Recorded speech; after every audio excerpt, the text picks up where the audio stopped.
ọnụ m esugbuole m ọwụ onye ahụrụ n'anya ka a na-asụ lowe lowe, ọwụ onye ahụrụ n'anya ka a na-ajụ olee ebe ị na-aga.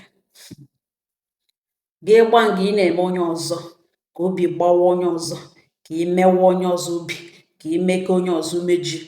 gị mee onwe m. Ụmụnne m anụ m otu nwanne anyị nwaanyị akpọ m na fon. Ụmụnne m mpikiriza oche ma regular talk ka iji abịaja, ama m na kene ọ na-ewute ya. Gara ihu sị m 3 years ago ka otu nwoke masịrị dị nnọọ mma, nwokorobịa rụ nnọọ mma bịakwutere kwuore ya okwu na ya echikwere chọọchị elu gị ọkpọchi ya eche na ọwa onye jụga adreesị ebe ọ na-aga kọs ọ kwụsịrị ya responsibly akwụsịkwanụ ọsị ya n'ike eweli iwe na ọ eziokwu ya ekwesịghị ịkwụsị ya n'ụdị ya, mana ihe ejiri kwụsị ya na ọ dị ezigbo mkpa na ya biko bido kwuwe na ya laikiri ya na ke na ọ ga-eme ugboro abụọ ya na ahụrụ ya na ya nyatụrụ ya nọmba ya ka ya na ya bụ discuss in a convenient place. Ya eshirishi leru anya n'ụkwụ ala jụọ ya sị na elekwana ihe o ji chọ ka ya nye nọmba ya. Ọ bụ ụzọ jụọ ya ma enwere enyi nwoke ma ya lụọla di. Ọ sị chai na ya eweli iwe na ya bịara straight na ya nwe onye ihwere ihe eji nawa nọmba ka ihe nwee ike ọ gawa ebe ọ na-aga ka ya nwa pụkwanụ pụta ya na ya guzoro nga na o meghị ihwere na onye ji gaa straight to nọmba na ọkwa na ọ lụọla di no problem, ma ọkwa na ọ lụbeghị di ya biko. Ọ sị ha chịwa ihe ahụ o kwuru ha chịwa mee ya chịwa ya sị anyways were fon nọmba enye ya bikos enweghị enyi nwoke asa den ka eji ejikwenụ ka ewu dị. O were nọmba bido kpọwa ya na ya bụ kparịtawa before ya mara ha baga na a serious relationship last for only 5 months. Ya propose marriage ya kwere. Nwanyị mba nnọọ ha lụọ. First 5 months after their wedding na ọ dị ya ka ọwụ nrọ, dị ya ka ekpuru ya aka n'anya, butere a lot of questions ya jụgo onwe till today ya chọta ha nsa. Na nwanyị mba nnọọ nza ya jụọ onwe sị nụkwa ya banye na ka ọgwụnọ ya chọta ha data nsa. Ya jụọ onwe sị nụkwa ọ gịnị ka a ga-akpọ heke ya nọ n'ime Igbo ya chọta ha nsa. Ya jụọ onwe sị ya nọ na nrọ ka ya nwe anya etute ha nsa. Ya jụọ ahụ onwe so ije ka agakwa aga ya aga etute ha nsa. Otu ya ka ya jụọ onwe everyday na ọ gịnị kpatara ya ji eje onwe ya ụmụ ajụjụ ndị a. Nọọ karata ka nwoke bịara ebupụta nwanyị mba nnọọ ya eme n'elu ọja ya na anwụ nga ọ na-agboje ya ka ụmụaka owo gbogboela dis ya akụchakwa voice ya so loud eme mkpọtụ na-eti mkpụrụ ka onye na-ese ihe ọsịsa. Obere ihe oweli iwe, obere ihe oweli iwe, obere ihe oweli iwe. Ya jụọ esi na ọwa ejima, ọ jụọ esi ele ihe mere ya wes ya mara for 5 months. 5 months na ọ dị enough ịmata na ọ na-ewu dịka iwe a na ụdịka ndị dị otu a na ọ na ya n'ime ka ebe ụmụ karata ndị a gara 5 months ya na abụọ yere ọ bịa na-ebughachiteju ihe ndị a niile n'ime marriage. Ọ jụọ ese ọ gịnị ka ya mere. Ya jụọ ese ọ dị lousy na ọ na-eti mkpu na ọ dị noisy na infact na onwe nke na ọ na-episi ya off na ọ na-eme obi na-amapụ ya na ọ gịnị ka ọ na-etiri mkpu ọ na obere ihe ọ na-eti na-aba okwu ọ ga-ajụ ya ajụjụ before ya asa ya o tiwele o reziwele voice before ya mara ọ slam ọ na-atọ before ya mara ọ mapụtala eji ihe ọ bụla o kwuru n'ime ụlọ ọ ga-alike ka ndị nebọ nụ ya ma ọ na-abara ya mgbe ọ ga na-alike ka ndị nebọ nụ ya.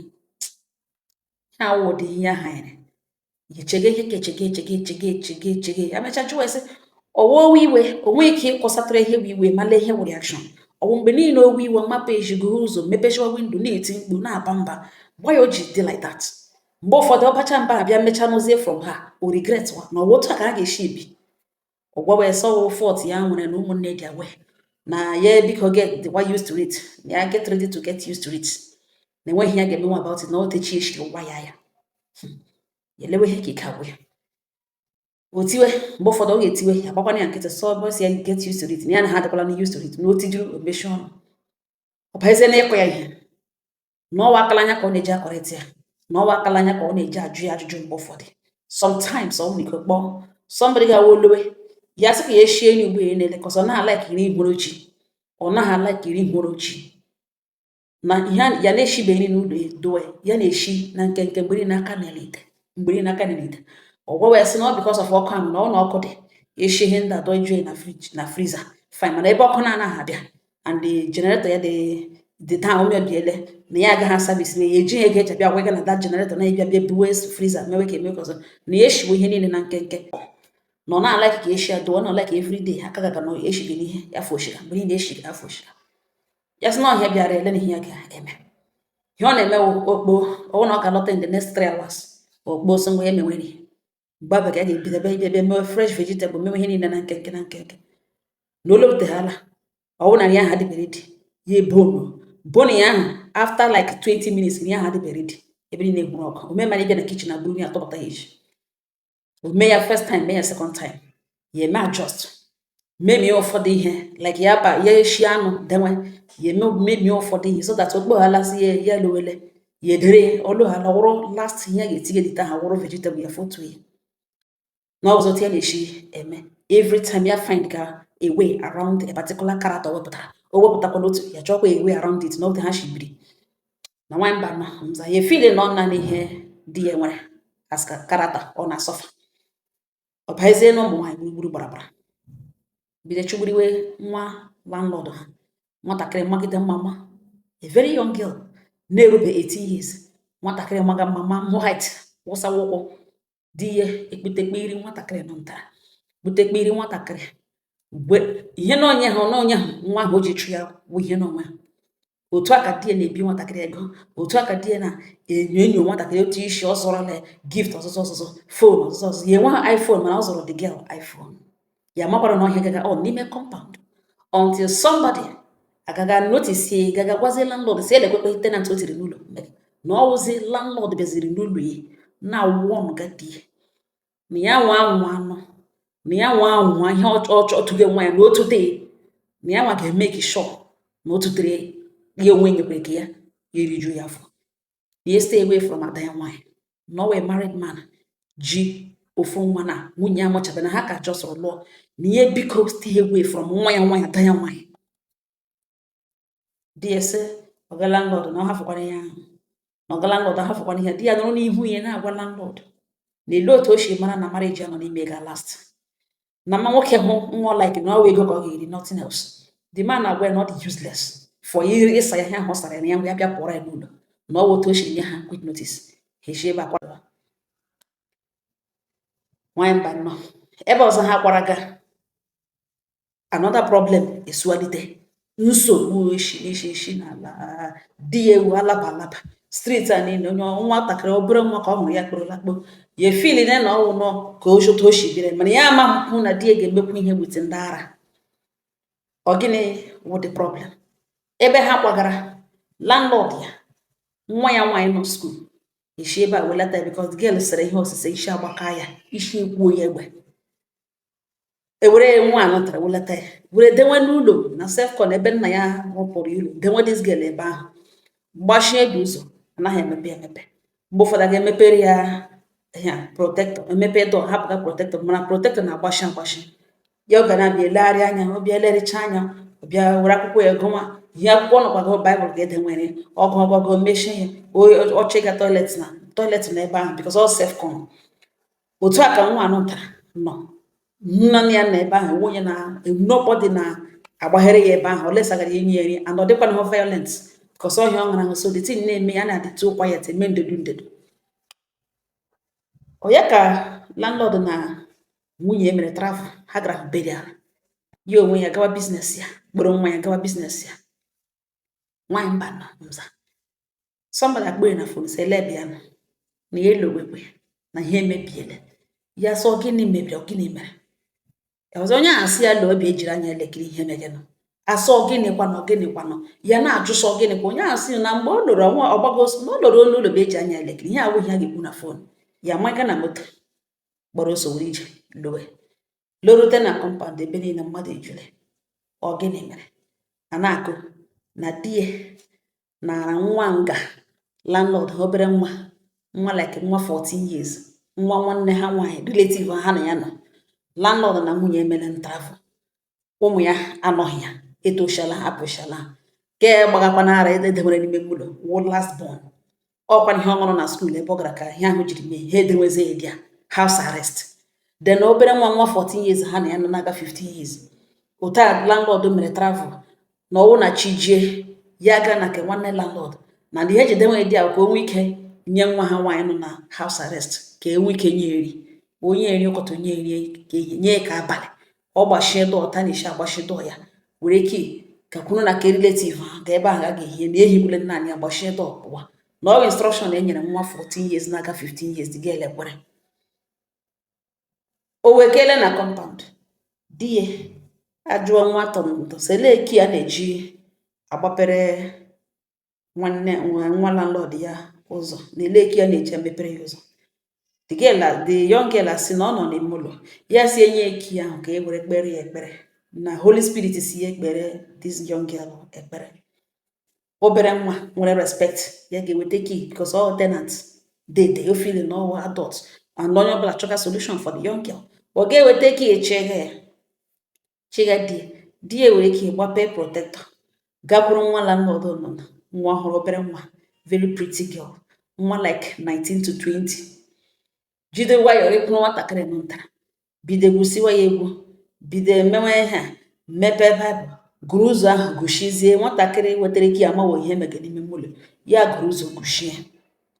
nụrụ n'ime nga nọ ntara na omega ekpere na-eti Holy Ghost fire Holy Ghost fire emie tito Holy Ghost fire emechite ọnụ emie tito Holy Ghost fire emechi ọnụ ya nụrụ nga nọta wakpo nwatakịrị obere nwa wakpo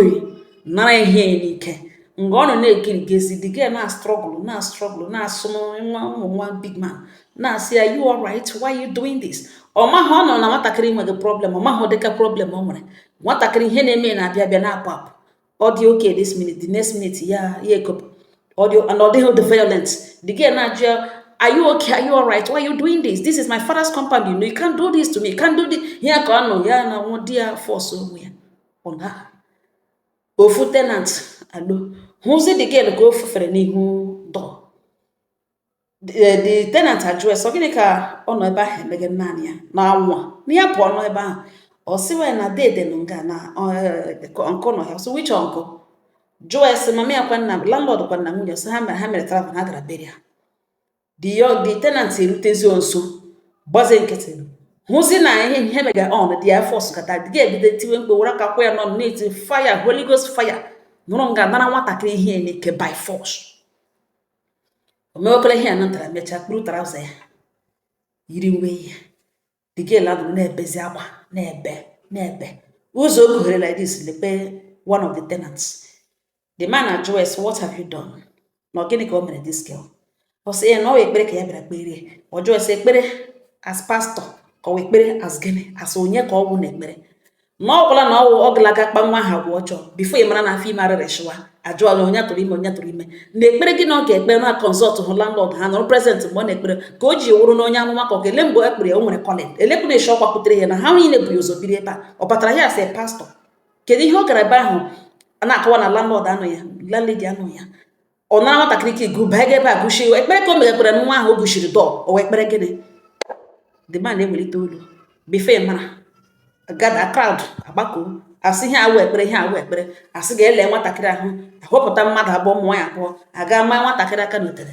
mmiri mgbanwe nwoke juru di a sozuole nwatakịrị ahụ nwatakịrị fat agbagbara ya gbaa ya tren rọnọ ya tren the woman etiwe silekwe ya ohe wepụta mkpụrụ aka ya onye ọbụla na-eshito asilekwe ihe a mmiri mgbanwe nwoke onye na-enye eti onye eti akpụwa landlord si ele ebe ọ na-elekwa ihe gaga on landlord ewuru soro ije load the next day ewere polisi ewere di togbuo ya na agwọ mgbe ya lụrutere mgbe onye ọbụla shitọga aka ile ese ọsị na-enwe ihe ọgwụ ekpere battle temptation na-adịkwara ndị na-eme ekpere mgbe ụfọdụ nwaanyị mba nọmza ya si ha akọrọ di na akọrọ ya kụọ ya ihe na-adịghị good na akọrọ di ya kọje sacha ya oyi ihere egwu ya banye n'ime ụlọ gbachi ụzọ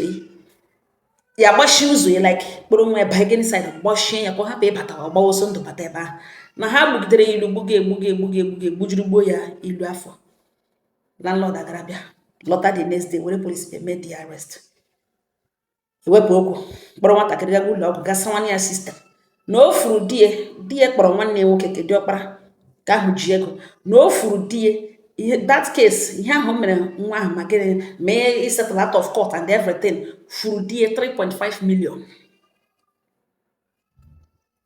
enye ha quick notice hichere ebe ahụ megịnị kwapụga omenole abụọ ka ha kwagara ebe ka atọ nwanyị mba nọ onye di ya hụziri ugbo na ya masịrị ya nwunye nnebọ ha,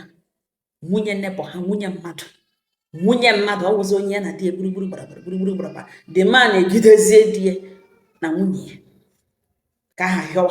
hịọwa ya nọrọ nga kpọọ nne di ya. And ihe a niile na-eme na ya na-akpọ nne di ya na-agwa nne di ya, nne di ya sị na ọ bụrụ na ya na-eleji di anya,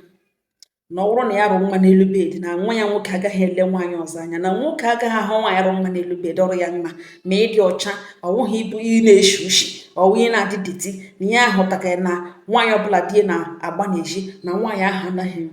adị ọcha, nwaanyị ahụ na-eru unyi, na o socha ọ na-esocha ya ebido lecture ya na-eblem ihe niile na ya ikekwe ya na-eru unyi, ọ ikekwe ya arụghị nwa n'elu bed, ọ nwa nwoke chọọ ka igwuri wit ha ya ajụ na ọ ya nwa chụpụrụ nwa ya nwoke, na onye nwe chụpụrụ nwa ya nwoke, na ya eleru anya na nwa ya nwoke arụgbarụ mma, na ọ dịrị na ya zụọ ya otu ihe kwesịrị isi zụọ ya ọ na-eme ọfụma, maka efurafụ na ofe ore na ọwụ di ya bee kpoo nwanne di ya kedụ mgbe na-ewetara ego eji mechie kesi agara ịtọ nwanne nwoke mkpụrụ, ka aha agwa ya sị na tin na ọ gwụla ya ike, na ya chọọ ya ewe ya na di ya, mana ọte ha ga-eme na ụdịka kesi apụtakwa nwanne ya ga-apụtakwa ege ọ nwanne nwoke ọ bụ eziokwu ya ga-akpa ihe na ọ di ya chọọ ya na ya abụọ tụkọ isi ọnụ, mana otu ha ga-esi ebi ndụ ha n'ime marriage a ha sa ha nọ n'ime, na ihe na-aga like na ọ gbata mgbe niile gbata ka ahụ ekwuwe ihe okwu asif di ya obere nwa ya na-elechighị ha anya ya kind of denwe ịma ihe ma ihe kwesịrị ime ka ọ hapụ ị na-ebi ndụ a, o weta okwu onye ka ahụ laga na ya ma ihe kwesịrị ime ka nwanne nwoke hapụ ị na-ebi ndụ ọjọọ na-ebi, eme ka ọ na-eblem ụta ya, eme ka ya na-ese nọkwa n'anya, enwekwara ihe mmadụ na-aga ahụfụ ihe agwụ ya ike. Nwanyị mba nọ nza ọ ya ka o ruru na 2 months ago ya kpọọ nwanne ya nwoke keleji ego na biznes ya shekigi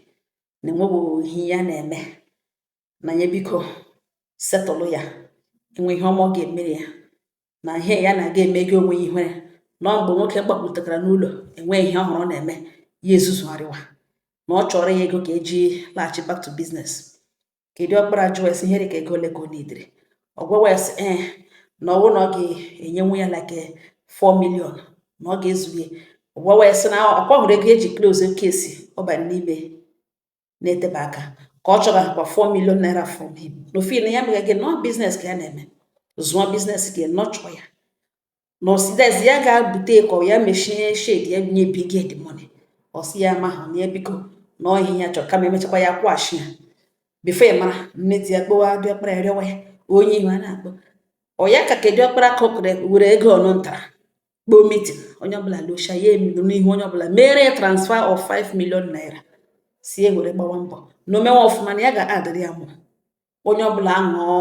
aṅụọ dị very happy, ebusha ihe eshi busha mmanya aṅụọ ka onye ọbụla lashịrị lake. Nwanyị mba nọ nza di ya na-alụrụ ha ekwe ụlọ, ọ naghị alọtazi, ọ pụọ ọkwesị agbachikwa ụzọ ọfụma na ya gaga biznes ọve na enwere biznes mmadụ kpere ka ya ga-ele ma ọka ahụ ga-adị mma, na ego n'ugbo na nwanne nwoke nyere ya achọghị iso ige na nonsens, na ya achọghị iti ige na rọbish, na ka ya gawawa na enwere biznes mmadụ kpere igbe ka ya ga-ele ma ya ga-etiri anya ka onye agagwa ya otu o si eme dị biznes gwa again gwa ihe niile na ya ga-anọ 2 days yazụ. Mana nwanyị mba nọ nza na akaụntụ di ya mepere the day ha gara bank ga-emepe dị akaụntụ na fon nọmba di ya ka di ya ji enweta alat, na fon nọmba ya ka o ji mepere ya akaụntụ, mana email address nọ ya, and ya feel na ya ga na-receive kwe notification through email, so enye di ya SMS alert send ya email nọ na email ka a na-eji ama ote di eshi eri ego fọrọ ije ahụ nọ n'ọpụrụ. Nwanyị mba nọ nza ihe ọ nọrọ 3 days ahụ nwoke a nọrọ otu aka ego pụka 50,000 100,000 50,000 100,000 100,000 ego apụga that day alone 400,000 ala. The name ebe dị ego bajuke ihe ahụ gawa ha hotel,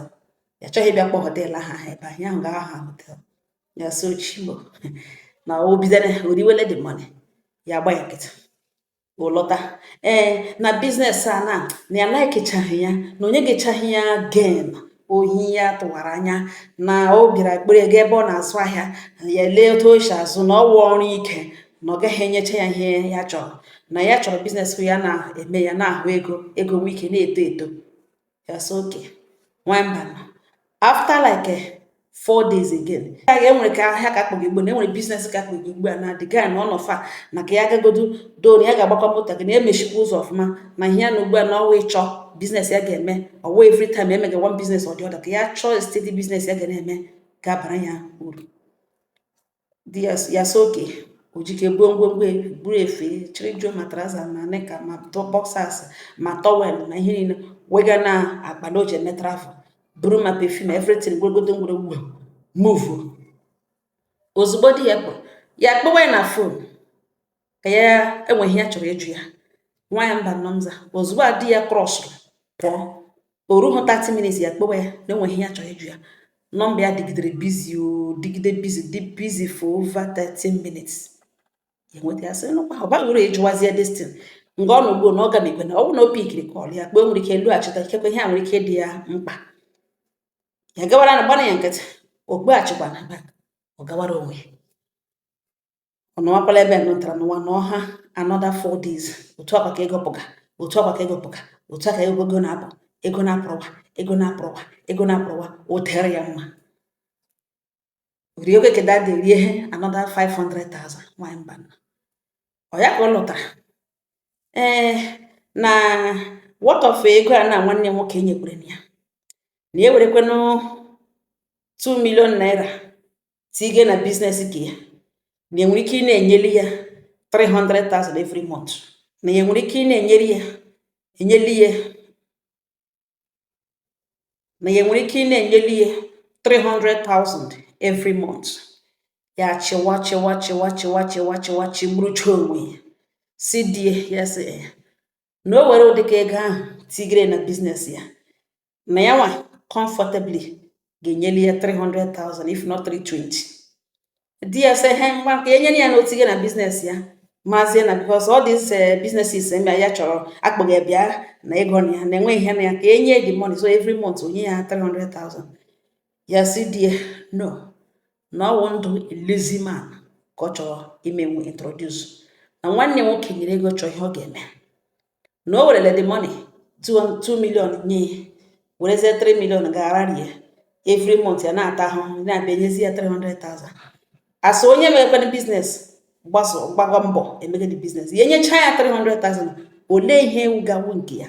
that means ya ejide ya serve a sales girl na ya wụrụ ya sales girl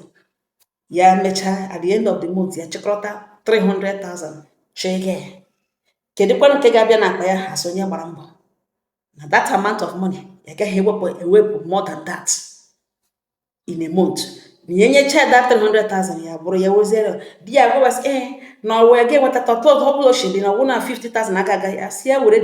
the money ga aga chọọ ihe o ji eme na ọwụ the instruction nwanne nwoke nyere na ọhịa onye ọbụla ji lọtashia dịka setụrụ ya na enyere 5 million naira na ọsafụ nwanne enweghị ihe o mere nwanne na ihe nwanne na-emere nwanne na ọ na-akọtala ya ego ọsịsị ka o mezie ekelugbuo ine ka onye ọbụla ṅụrụ ka o nwee ike mee nke ga-adị serious iji ego a mepụta ihe bara uru onye na ego a n'ihu onye ihu na onye azụ aṅụọ rie na gị were chọghị iji ma ọ sị gị were nye nwunye ha ibe nye 2 million naira 3 million agakwa n'ebe ọ sị ya na ya echekwa ya eche ma ọ wụrụ ya na imula ga-abakwa ya nya abụ na ọ ya nwanye nwe ya na ihe ya chọrọ ka ọ wụ ihe ọ ga-eme ya gba ya nkịtị nwanyị mba ọ ya ka di ya nọ nga anatara pụta n'ụkọtụ jụwa ese ele ihe echere ya bụ esi ihe dịka gịnị na ihe na ụgbọkọ ga nga mgbe ọbụla nwanne ya nwoke sị adị ama na 5 million naira o nyere na ya chọziri inye nwunye 2 million naira ka etinye na biznes ka benye nwe 300,000 every month na ọ ga-amedo that type of thing na ọ ga-amegide ya jụwa ese ọgwụla na nwanne ya nwoke that na out of the 5 million naira o nyere na ọ chọrọ inye nwunye 2 million naira ka ya etinye na biznes ya na-enyezi ya 300,000 naira every month na ọ gwana nwanne nwoke like that na nwanyị mba no the reason ya ejiri gwa ya like that because ọ gaghị ekwe agwa nwanne nwoke ọ gwara nwanne nwoke na ya anaghị handụl nwa ego wel, na ya eso na ndị ridara ya, na ya amaghị emekwa ego, ya amaghị edozi, and ya dị stingy, ya anaghị ewepụtali ego. So ọ gaga kọwara nwanne ya nwoke ihe ugbo, nwanne nwoke asị in that case nwunye ya omega ọfụma, ma ọ na ị trọst ya na inye ego a na ọ ga-enye 300,000 every month, that means omega ọfụma. Nwanne nwoke ga-like ịchọ ihe ọ ga-emere okwe ha gaa ije ahụ, ya chi ya gba ya nkịtị. Nwanyị mba nọ ya ka ya na di ya ejikere na iche na ugbo ya ga-aga, na ya ga-anọtọ na ya ga-anọrụ like 1 week na ọrụ ihe achọga biznes ya ga-eme, and ya lọta na ya abụọ agaghị discuss ya again, ya na ya abụọ agaghị akpa ya, na ya abụọ agaghị akpa ya, na ya abụọ agaghị discuss ya, lọtaghala ya enye that 2 million naira transfer na akaụntụ ya. Nwunye ya gwa di ya sị na o ji akaụntụ nọmba ka ya eji jikwere gị, na ọ transfer ego ahụ this minute, ya return way that the next minute, kpozie nwanne nwoke gwasị ha wọnụkwa ya na ọ bịakwala bịa nye nwe ndụ ya nsogbu, na ọ ga-leru anya tụọ biznes ọ na-eme. Ya ka ọ pụwara na kele na ichere mgbe ya na-aga na ya ga-anọrụchakwa 1 week, ya sị nsogbu anụ olorolo ọ pụọ na ọ nọ n'ebe ahụ ama otu a ka ego pụga, ego na-apụrụwa terịa mma, ego na-apụrụwa terịa mma. That day this man for that week ahụ ọ sị ya gaje 5 days later, only 5 days ka di ya nọrọ na that hotel, 700,000 agbarie. Otu a ka ọ pụga 50,000, 30,000, 100,000, 150, 50,000, 30,000, 100,000, 50,000. Otu a ka ego ha pụga n'isi apụrụwa pụga ya na calculate kwa na ya sị ịnụkwa na ego ha pụgidere ha ewe ya sị mba ya emechi ọnụ na ihe ga-emebi ya. Nụrụ ga-akpọ nwanne di ya na fon si elekpekwe ihe ahụ ka na ya elekwekwe ihe ahụ ka na ya biko kpọọ nwanne ya nwoke na fon so oshi ebe ahụ ọnọdụ na ọ nọ ha ebe a for another 2 days, na ego ọnụ ntụrụ nyere na ọ ga-agwụ. Nwanne di ya were jụọ esi ele na otu esi mara ebe di ya gawara. Ya gwa nwanne di ya si na ya lee otu esi nwatagote di esi erigo ego nyere ya, lekwekwena ihe o rifuru, lekwekwena ihe fọrọ, na ọ kpọọ ya na fon enwe ebe ọbụla ọ na oshi ebe ahụ lewe, ọ jụdela esi ejidela ya ego ọ nọtara o nyere. Nwanne di ya soro ili by then ya fọwọdụrọla nwanne ya nwoke those mails si elekwa ote ego si apụga. Nwanne ya nwoke filie bad kpọwa ya na fon ele ebe ọ nọ, ya gara business survey. Nwanne ya nwoke akpọwa ya so mgbe o richara ego ahụ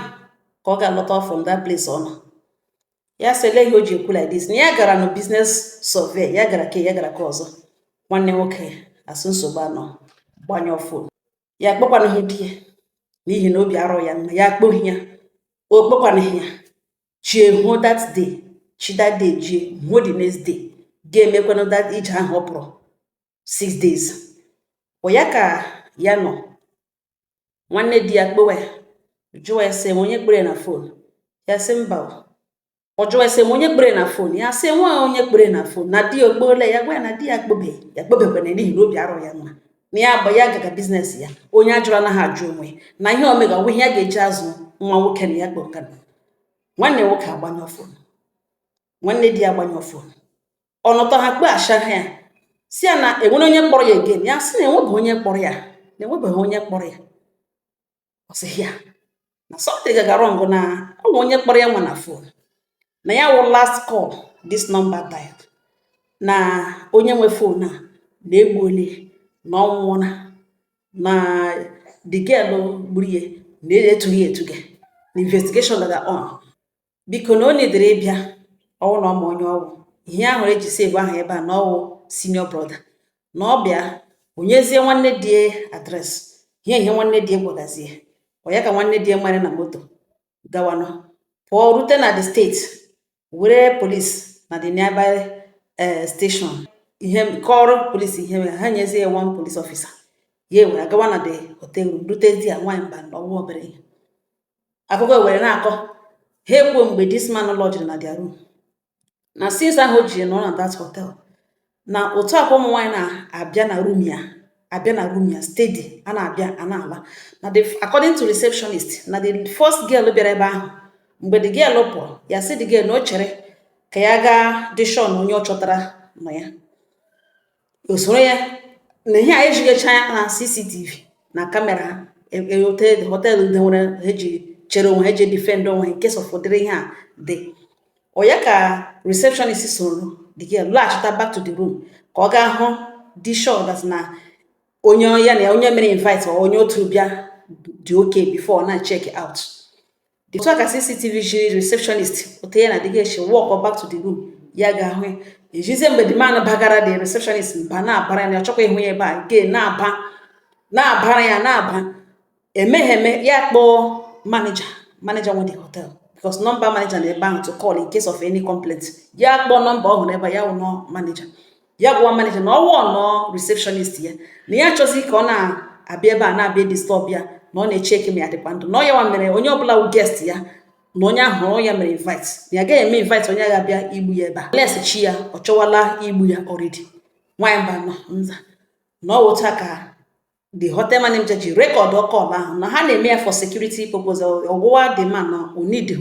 that type of security a na-eplay voice dị ebe di ya gwara manager na ọ chọghị ha workers bi ebe a na-disturb ya every time achọrọ ịma ma ọ dịkwa na what type of nonsense na-aba ha jiri kwụsịzie receptionist ji kwụsịzie ị na-abịazi abịa ele ma ọ dịkwa okay otu a ka eji another girl gara nọ after o create that scene after the drama another girl and each girl abịaga hụ twice all different faces eji another girl bịa ha nọ another girl abịa ha jizie the last one pụrụ nọ echegidezi ya anọzi from him ha gaziri ka ewe clean gaziri ka o clean the room notice na onye na-ebe ahụ azaga hụ kọ ọ zaga hụ dọ abịa kpọọ manager abịa kụwa aka agbawa manager ga-ewetazie ya police officers the hotel na-eyuzu so ọ nọrọ present lekwa ihe mekenụ na ọ wụzi mgbaga ji kpọwazie se nwere ndị key a ga-eji mepe ebe a manager enwe another key na key niile a na-enye ya occupant ụta ka emegide destroy ya this door mepe ya hụ na this man jụọla oyi ebe a echekiwe nwanne di echekiwe nwanne nwoke hụ na achala ya ngwongwo mkpu n'ala ya na achala ya ihe o ji wụrụ nwoke ọ wụghị ihe ntakịrị ọwụghị obere ihe mgbe ọ kpọrọ egwe ya etinye fon ya dabịa n'aka ya jụọ nwanne di esi ebe egwe ka ihe ka mega ọ na-akọrọ ya nwanyị mba nọ nza na ọ wụta ka elega CCTV different girls young girls small girls the last girl gara ebe ahụ ihe ahụ na jiri mee ka etuge na na-etu mbịaka a na-etu ya na polisi trade na-etu etushi ike na Chineke nna mekwa ebere ka etute nwa ka na nwanne di ya gwawa ha datị na ọ dịla ka ọ ga-adị na nwanne nwoke na ọ na-ebi ndụ wayward na ọ wee married man bịa ebe a lodge ya na ọwụ na all these girls bataga na-abịa na room ya each one bịara na ụfọdụ na-anọcha 4 hours 3 hours ụta ka ọ na-akpọ anapụ na ihe awụ nwanne nwoke ji nwaanyị nwa ya nwoke somebody ya bido bewe na hotel nga bewe kpọwazie ụmụnne ndị ka ọzọ nwaanyị ya megana asoke bulata n'ozu ya n'ebe otu ọ chọrọ isi na nwaanyị mba na ọta ka esi bulata dị otu ya na akụrụ ihe n'ugbo na DNA deposit ele the body na mortuary nọ ha na nso na nwere akụkọ n'ugbo towuru ụmụnne n'obi na ọrụ ore kene ka arụ na ndụ ma lụrụwa na ka ụmụ nwoke wee megere wee mụrụ akụ ka ụmụ nwoke onye nọ ọ gaghị ebe mmiri bidoro mmanwa ya ọgụkwa ha ama ebe mmiri ahụ kwụsịrị na onye ọbụla gwere ihe mego ugbo ene wee mụrụ akụ ndị o mege invite small girls mana ọ dị small girls na-eme ihe bụrụ adult police na investigation na anaghị ete ile anaghị achọla the girl anaghị achọla ma movement ya ma gịnị ma phone number o jiri ya na ya bụ o ji akpọga last one ahụ n'aka na akpọ aka na-etu ya nwamba nọ n'ọwụta echi gbara aka dị na nne di ya kpọ nne di sakwa ahụnanụ ihe ya na-ekwu nakwa hụ na ihe ya na-ekwu na ya na-abụ eluzuole mmadụ na oluzuole nwa ya eluzokwenụ di na ọ gịnị kpatara ya na ọ kweghị agwa nwa nwoke bara nwa nwoke na ọ ma na nwa nwoke ahụrụ ya n'anya ọ gwawa ya na ya arụghị nwa n'elu bedi na ọgwa di ya gakwuru na ndị ka arụ nwa n'elu bedi nakwa hụ na ihe ebe o dewere ha abụọ ugbu ene nne di ya gwawa ya so otu o shikere na ya agaghị eche na ọwụ naanị ya ga-eji na ọwụ otu eshikere na ọ ya maka ebere na-emegburi n'ihi na ihe ya ka tọgụ nga na ọwụ otu mkpụrụ nwa nwoke ya gwa nne di ya si ya na alụgharị di na ọ gaghị awụrụ ya otu mkpụrụ nwa nwoke na ya dị only 32 years na ya ga-alụgharị di na ọ sịla na ọwụ otu mkpụrụ nwoke ka ya tọkụ na ọwụ otu mkpụrụ nwoke ka ya nwa nwoke tọkụ na ọwụ ya nwa tọkụ otu mkpụrụ nwoke na ya na-apụ ga alụgharịrị di na ihe ahụ chọrọ na ọ chọtara nwaanyị mba nọ na ngwara akụkọ na ugbo tụwara ụmụnne ha were mụrụ akụ ịnụ ngala ugbo ine ọ wụ onye ahụrụ n'anya ka na-ajụ olee ebe ị na-aga lowe awụhụ okwu ọjọọ olee ebe ị na-aga awụhụ ajụjụ ọjọọ ọwụhụ ajụjụ eji epozes na ajụjụ oke onye ọdịdo dị too protective onye ajụ too possessive onye a naanị ma wọd ị na-eyuzu wọta na inquisitive ihe niile protective possessive inquisitive naanị maka ị ga-atag ya mana ọ bụ onye ahụrụ n'anya ka na-ajụ olee ebe ị na-aga enweghị m ọchị nnakịrị n'ihi na n'ime na nwụọna ọwa otu o si bịara ya mana ọ dị mma ka ekwusị ka ụmụnne mara na Naijiria adịghị mma na ka ụmụnne nwoke ji nwaanyị were family man denwe ụkwụ n'ime ụlọ emena bikọs ego nọ n'aka gị filie na ịwa agụ ogbo onwe ebe sọrọ maka ịga ihe mmasị nke ị na-eme ọwụ na mmadụ ga-ama ihe chi ga-eweta enwe onye ga-eme misteki gị lụọ nwaanyị chikpo ụkwụ n'ime ụlọ gị lụọ di chikpo ụkwụ n'ime ụlọ mara na ịlụọla di mara na ịlụọla nwaanyị ihe ewu na-enweghị uru ọ ga-abara ma ọ baghị uru imenwe baghị uru na-emere ya ụmụnne m ọ nga ọha nọ m n'ọnụ todiri ọnụ